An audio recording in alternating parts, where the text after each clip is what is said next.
시편 35편은 시편 34편에서 고난의 학교를 우수한 성적으로 졸업한 다윗이 이제 실전에서 받는 고난을 배경으로 하고 있습니다. 우리는 성경을 읽으면서 미리 결론을 정해놓거나 고정관념을 가지고 읽지 말아야 합니다. 성경을 읽을 때 중요한 것은 그 말씀을 통하여 하나님께서 말씀하고자 하는 메시지가 무엇인지를 찾는 것입니다. 시편 35편도 마찬가지입니다. 만일 다윗을 오늘 본문에 나오는 원수와 대적들 속에서 아무런 힘이 없어서 속수무책으로 당하는 가련한 사람으로 생각한다면 시편 35편에서 생각할 수 있는 것은 다윗처럼 되었을 때 인내하며 기도하라는 것입니다. 그러나 나의 현실에 그 생각을 적용하는 것은 굉장히 어려운 일입니다. 또 하나님께서 기도하는 사람의 소원대로 들어주시고 복되게 하신다는 소중한 영적인 진리이지만은 그 생각을 가지고 읽으면 시편 35편을 고생 끝에 낙이 온다라는 고진감래로 생각하며 읽게 될 수 있습니다. 그래서 오늘을 인내하며 견디자는 생각을 가지게 될 수 있습니다.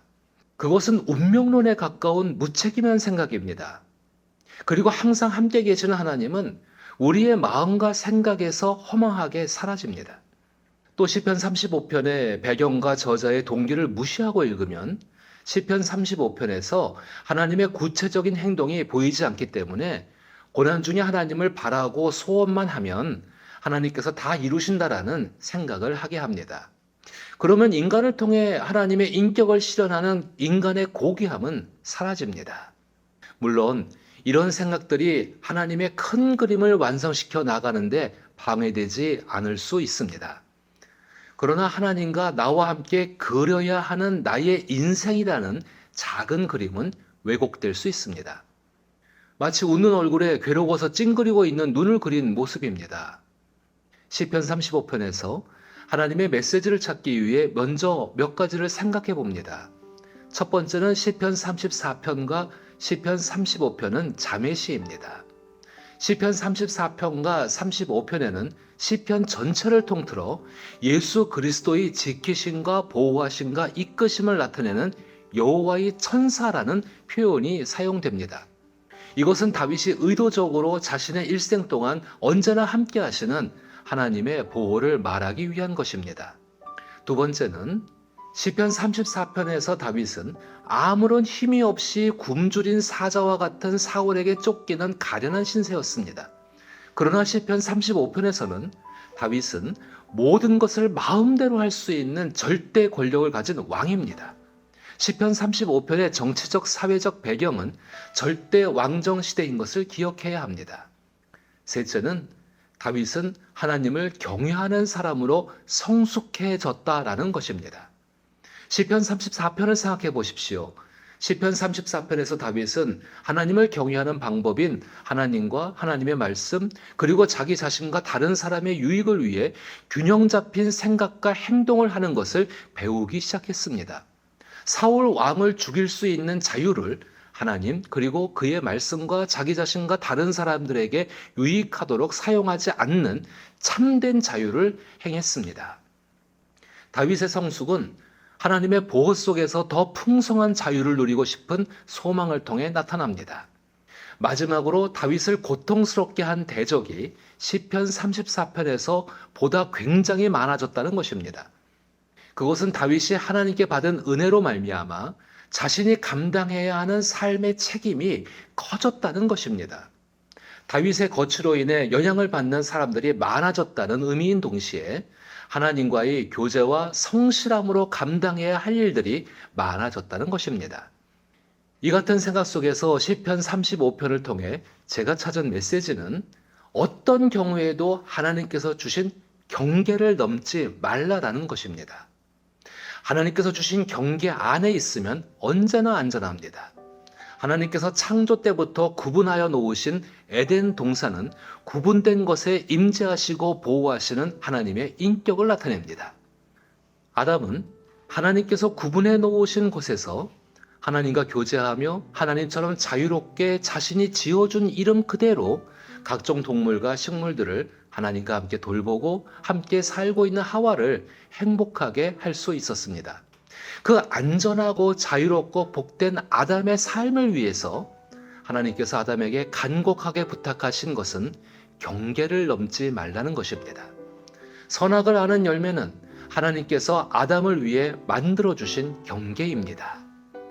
아담은 하나님께서 만들어주신 경계 안에서 하나님의 보호와 자유와 다른 사람인 하와를 유익하게 하며 하나님 말씀을 진리가 되게 하고 하나님을 하나님 되게 할 수 있습니다. 다윗에게 주신 하나님의 경계는 하나님을 경외하는 삶입니다. 다윗은 왕으로서 모든 일을 할 수 있는 절대 권력을 가진 사람입니다. 그러나 모든 것을 할 수 있지만 모든 것에 유익하도록 생각하고 행동해야 합니다. 그렇게 행동하는 것이 다윗에게는 하나님의 보호 아래에 있는 삶의 방식입니다. 그런데 자신의 유익 혹은 자기가 속해 있는 집단의 유익만을 위해서 분골쇄신하는 세상 속에서 다윗의 삶의 방식은 가장 만만한 먹잇감이 됩니다. 다윗이 시편 35편 1절로부터 3절에 내 영혼에게 나의 구원이라 이르소서라고 하나님께 확신을 구하는 것은 그만큼 하나님을 경외하는 삶을 사는 것이 힘들고 어렵기 때문입니다.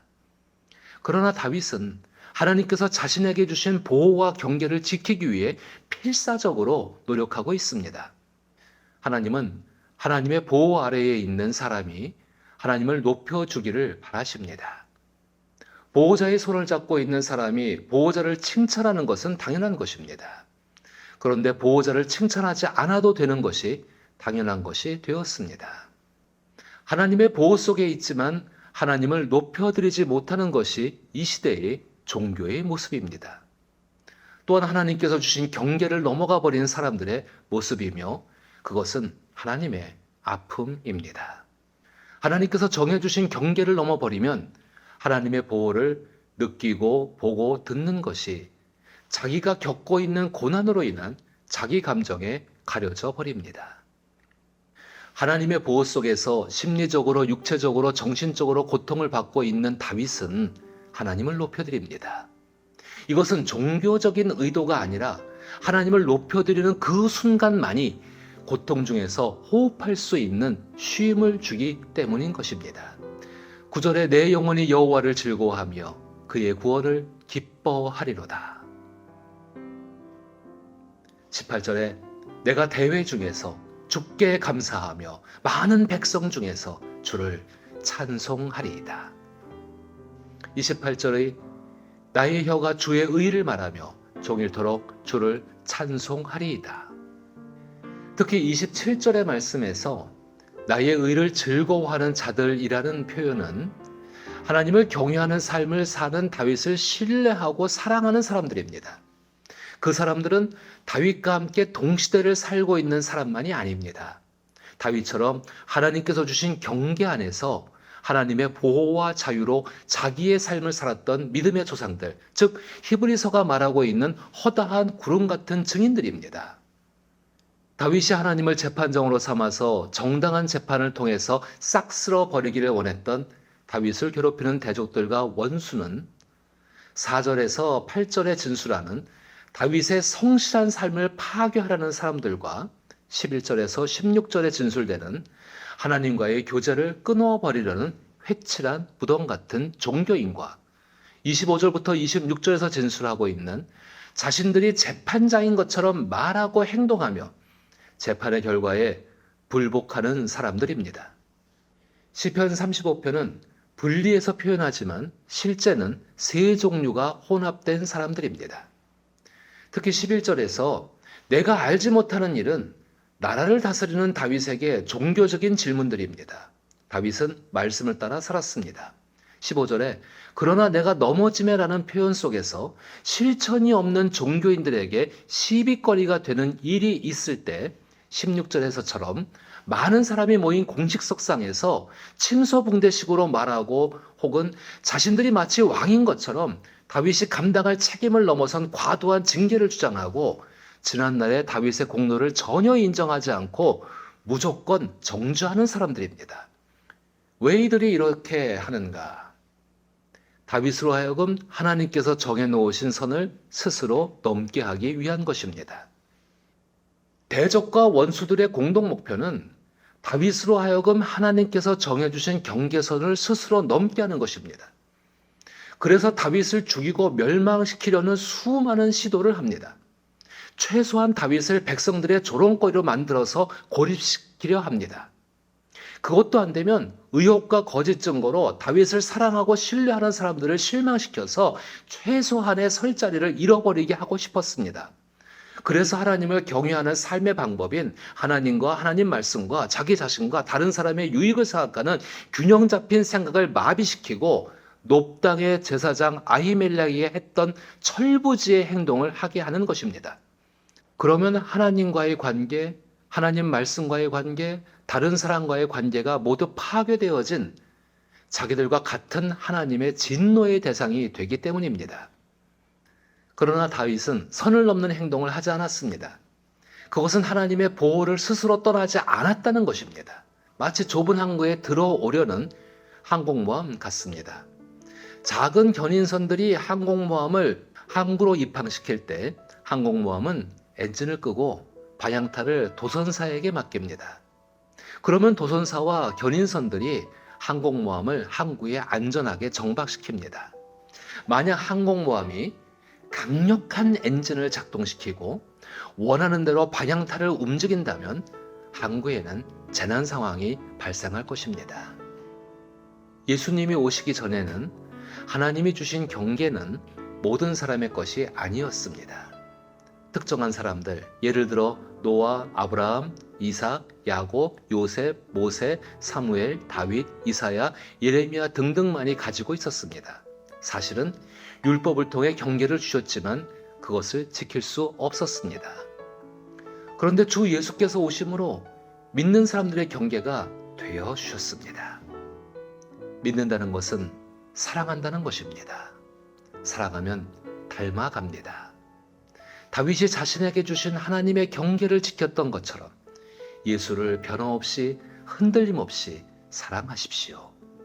그 안에 하나님의 보호와 자유와 하나님과 하나님의 말씀과 자기 자신과 다른 사람을 복되게 하는 균형 잡힌 예수님의 삶을 살 수 있습니다. 그리하여 하나님께서 주신 경계를 스스로 넘어서도록 하고자 하는 지독하고 뻔뻔하고 가슴속에 칼을 감추고 있는 원수들 속에서 아버지 하나님과 주 예수 그리스도께로부터 평안과 믿음을 경한 사랑이 형제들에게 있을지어다. 우리 주 예수 그리스도를 변함없이 사랑하는 모든 자에게 은혜가 있을지어다 라는 참된 복을 이루어 가시는 하나님의 능력을 경험하기를 나사렛 예수의 이름으로 축복합니다.